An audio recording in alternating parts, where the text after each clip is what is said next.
Welcome back to the American Legends Watch channel. Today, watches and cars.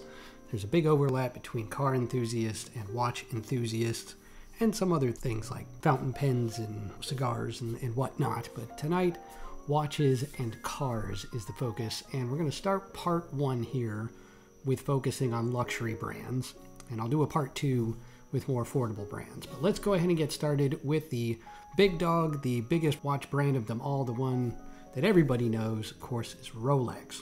So I've been thinking all day, what is the car brand equivalent of Rolex? I'm thinking about it hard, and I've come to the conclusion that Rolex is Mercedes. Everybody knows Mercedes as a luxury brand. If you roll up in a Mercedes, everybody's going to admire it, and nobody's going to look down on you on your Mercedes. Nobody's going to wonder where that came from. Everybody's going to know what it is. Everybody's going to know how much it cost, how nice it looks, that you're successful, and status symbol, etc. So to me, Rolex is Mercedes. If Rolex is Mercedes, then what is Rolex chief rival Omega? Next on the list, Omega, of course, famous for several years now on the wrist of James Bond. So what is Omega? If Rolex is Mercedes, to me, Omega has to be BMW. It's the rival to Mercedes, just like Omega is a rival to Rolex. Omega also a little sportier. They have the Moonwatch heritage, of course, they're famous for and are constantly using in their branding. BMW famous for their sports sedans, like the 3 Series. Kind of oversaturated that market. Omega's out there kind of oversaturating and overselling with their Moonwatch heritage. So to me, Omega is BMW. Sticking with the German automakers, we've covered Mercedes and BMW. What would an Audi be? To me, Audi is Breitling. Breitling, one of my favorite watch brands, has tremendous heritage, credited with many awesome inventions like the chronograph, start-stop buttons on the right side of a watch, the rotating bezel that does calculations on there, famous with the Navitimer, probably my all-time favorite watch. Full disclosure, I'm also an Audi owner, Audi driver, so to me they go together. Just love to death both of those brands, just top quality engineering in both of them. So Breitling is Audi in my book. All right, let's go to something a little higher class even than Rolex. Cartier. When I was at a Watches of Switzerland branch last summer, looking at lots of fancy watches, they had just about everything under the sun except for Cartier. And Cartier had decided to move their boutique to an even fancier mall than the one I was at. So Cartier, synonymous with class, probably overpriced for what they are, especially their quartz watches, but oozing with authenticity, oozing with highfalutin class. And to me, Cartier is Rolls Royce. It's above what a Mercedes would be. It's above what those other, German luxury brands would be. The Rolls Royce is synonymous with the top of luxury vehicles. So to me, that's at least what Cartier brands themselves as. So Cartier is Rolls Royce. More affordable. Now let's talk about Tudor, which is the sister brand, the more affordable sister brand to Rolex, founded by the same man, Hans Wilsdorf, as a more affordable brand. So if Rolex is Mercedes, what is Tudor? To me, Tudor is a Land Rover. Still a premium brand, but a little bit more down to earth. Literally Land Rovers are supposed to be for going on safari, I should say, and going out there and getting a little bit dirty and not necessarily being as pampered per se as a Mercedes. So I think that's a good analogy for Tudor. Not cheap, but great quality, and still a little bit more attainable than, say, a Mercedes, but in that same ballpark. So Tudor is Land Rover. All right, let's go to Japan. Seiko, of course, well-known Japanese brand. Their high-end brand is Grand Seiko. If you've never seen one of these are the more hand-finished, top-of-the-line, have the most sophisticated movements inside, such as the spring drive, which is just amazing for its constant or what appears to be a nearly constant sweep of the second hand. Don't see these very often. I don't think I've ever actually seen one in the flesh. So what is a Grand Seiko? Well, we'll get to Seiko when we do the affordable list, but to me Seiko is like a Toyota. So if Seiko's a Toyota, then Grand Seiko has to be a Lexus. You can buy them, and people might confuse them at a distance for being, you might see a Lexus sedan and think it's just a very nice Camry or Avalon or whatever, but it's a Lexus. It costs more.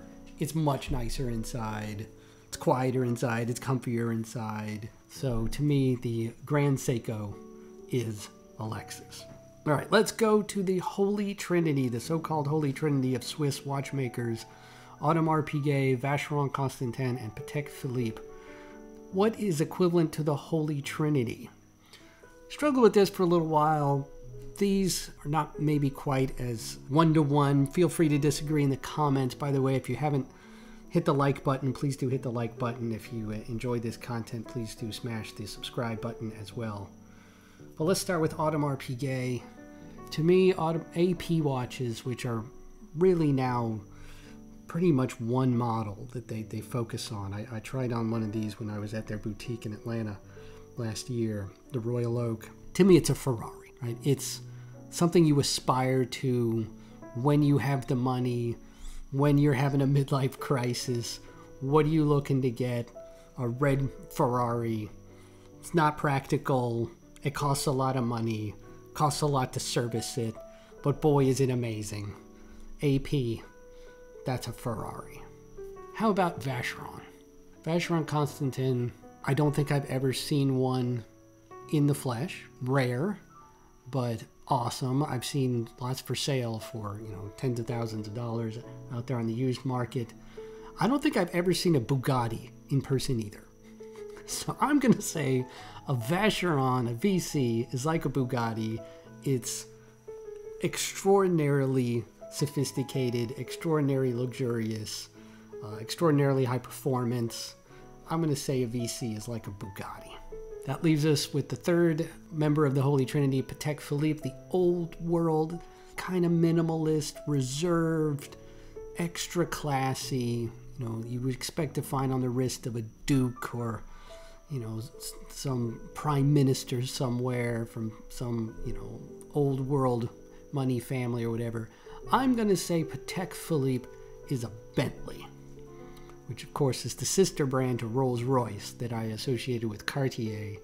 I'm going to say Patek Philippe, that's a Bentley. Old world, amazing, awesome cars that you're probably not ever going to even see in person. All right, for the second half of the luxury brands list now, some brands that if you're not into watches, you may or may not have heard of these. The car brands as well, you may have not heard of some of these, but let's just go down the list here in no particular order. IWC is the International Watch Company, Swiss brand, actually founded by an American. The awesome, absolutely beautiful Portofino, absolutely beautiful Portugueser. IWC, just absolutely elegant, amazing. And I'm gonna say that they're similar because of the high performance nature and the styling nature. I'm gonna say they're like a Koenigsegg, which is a Swedish supercar brand. I'll put some pictures here on the screen. They're sports cars, supercars, hypercars, whatever you want to call them. Absolutely amazing, world record holding. Never seen one in person, but would be just jaw dropped if I ever saw one in person. Next on my list, Lange Sohne. When I was at the Watches of Switzerland location in Atlanta last year, this is the only watch I asked to try on. Was a Lange. First time I'd seen one in person, and these are just incredibly well finished, handmade German watches. The pinnacle of German watchmaking is Lange, and I'm going to say these are like a Lamborghini, which is higher than a Ferrari in my mind. The Lamborghini is just one step up. If you can afford a Ferrari, great for you, but if you can afford a Lange, then you've got a leg up on the Ferrari guy. So I'm going to say Lange Sohne is a Lamborghini in my book. Next on the list, Panerai. seen a few of these. I nearly stopped in my tracks a couple years ago when I was watching the Baseball World Series, and when the announcers had a just big honking Panerai on his list, I was like, oh my god, it's a Panerai. To me, Panerai is like a Porsche. It is just unapologetic, unique, has its own design language. Nobody's going to confuse a Porsche for anything else. Nobody's going to confuse a Panerai for anything else. Tremendous heritage, tremendous build quality. Gotta love them. Panerai is a Porsche. Next on the list, JLC, Jaeger LeCoultre, the watchmaker's watchmaker. I'm gonna say that they are like the Aston Martin. My favorite JLC watch is the Reverso. The Aston Martin is well known as being the James Bond car in the original movies and up through the entire franchise, even in the newer episodes. Bond is always in an Aston Martin, supplied to him by the British, you know, MI6. JLC, incredible, handmade, heritage, awesome brand. I'm going to say they are the Aston Martin of watches. BlancPain is the next on my list. They're owned by this watch group, but kind of a heritage brand. Brags about the fact that they've never used any kind of quartz movement. They've always been mechanical. Good for them. I'm going to say that in my book, BlancPain is like a McLaren. The McLaren to me is like the sports car's sports car. Particular McLaren that I've got in my head from the 90s and early 2000s, which used a BMW engine, but it was a center seat race car. The chairman of the BMW group famously crashed his McLaren on the Autobahn one time. So to me, BlancPain is like McLaren. Just a few more on the list. Next is Zenith, or Zenith, depending on how you want to pronounce it. Known for the El Primero movements. I also have an absolutely gorgeous kind of neo-vintage dress watch, one of their elite series from about 25 years ago. Wonderful finishing on there. I'm going to say a Zenith is like a Maserati. You don't see many of them. People who want to have a El Primero, often like me, can't really cough up the money for that. But undeniably awesome, undeniably beautiful, pretty rare. I'm going to say Zenith is like a Maserati. Next on the list, Longines. More affordable, but still kind of in the luxury tier. I'm going to say they're like a Lincoln. Longines is like a Lincoln to me. I don't see a whole lot of them, but historical, great respect for those brands. Longines has the longest running logo continually in use of any watch brand. The Lincoln logo, also classic. Little dated, perhaps. Maybe not really keeping up with the times as much as some of these other brands, but still tremendous respect there. To me, a Longines is a Lincoln. Also not as commonly seen as it used to be, Piaget. I associate anyway with their women's watches. Some kind of petite, dressy, maybe some diamonds on there is what I think of when I think of Piaget. To me, Piaget is Alfa Romeo. They are kind of that romantic notion of something elegant and expensive that you don't see very often. So to me, Piaget is Alfa Romeo. There's two more on the list.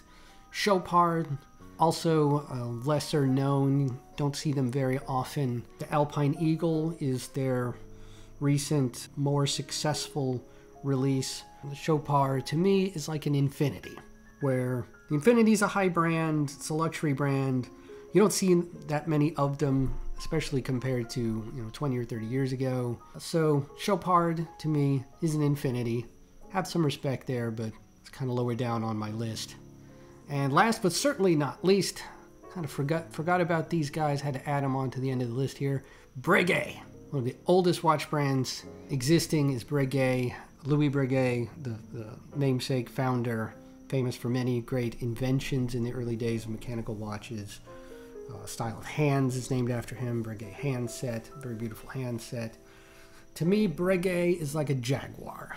Kind of feels, even though it's Swiss, it kind of feels like old money, British kind of heritage. Great respect for Jaguar, or if, depending on where in the world you are, Jaguar. Maybe a little high maintenance, probably expensive to buy, probably expensive to work on, but undeniably beautiful.